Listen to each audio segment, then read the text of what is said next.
അപ്പോൾ ഇന്ന് ഷഡ്ഡപടേന്ന് പണിയൊക്കെ കഴിഞ്ഞ് പാറുവിനെ പഠിപ്പിക്കുക. അതൊരു വലിയ പണിയല്ലേ. പഠിക്കാനിരിക്കുമ്പോൾ വെള്ളമായിട്ടും വിശപ്പായിട്ടും അങ്ങനെ ഓരോന്ന്. അങ്ങനെ ഒരു ആവശ്യമായിരുന്നു എന്നോട് ചോദിച്ചതേ. നിങ്ങളൊന്ന് കേട്ട് നോക്ക്.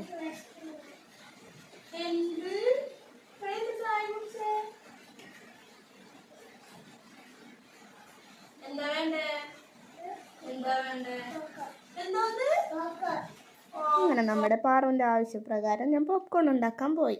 സിമ്പിളാട്ടോ. ആ പാക്കറ്റ് നമ്മൾ കുക്കറിൽ പൊട്ടിച്ച് ഒഴിച്ചിട്ട് ഗ്യാസിൽ വെച്ച് ചൂടായി വരുമ്പോൾ ടോ ടോ ടോ ടോ ടോ ടോ എന്ന് പൊട്ടും. ഇതാണ് ആ പാക്കറ്റ്. അങ്ങനെ പൊട്ടിത്തെറിച്ച് നമ്മൾ കഴിയുമ്പോൾ എടുത്ത് നോക്കുമ്പോൾ സൂപ്പർ ഒരു പോപ്കോണായി. അങ്ങനെ ഞങ്ങൾ പിന്നെയും പഠിക്കാൻ വന്നു. ഈ പോപ്കോൺ തിന്നുകൊണ്ടാണ് പഠിച്ച് തീർത്തത്. എഴുതാനും ഉണ്ടായിരുന്നു. അപ്പോൾ എൻ്റെ പാറൂസിൻ്റെ ആവശ്യങ്ങൾ ഇങ്ങനെയൊക്കെയാണ്. പഠിക്കാനിരിക്കുമ്പോൾ മാത്രം വരുന്ന ആവശ്യങ്ങളാണ്. നിങ്ങളുടെ മക്കൾക്കുണ്ട് ഇങ്ങനത്തെ ഓരോ ആവശ്യങ്ങൾ. അങ്ങനെ അതും കൊതിച്ചുകൊണ്ടിരുന്ന് ഞങ്ങൾ പഠിപ്പ് കഴിഞ്ഞ് എഴുത്തും കഴിഞ്ഞ്. അപ്പോൾ ഇന്നത്തെ വീഡിയോ ഇത്രയേ ഉള്ളൂ. അടുത്തൊരു വീഡിയോ ആയിട്ട് പിന്നെ വരാം. Bye bye.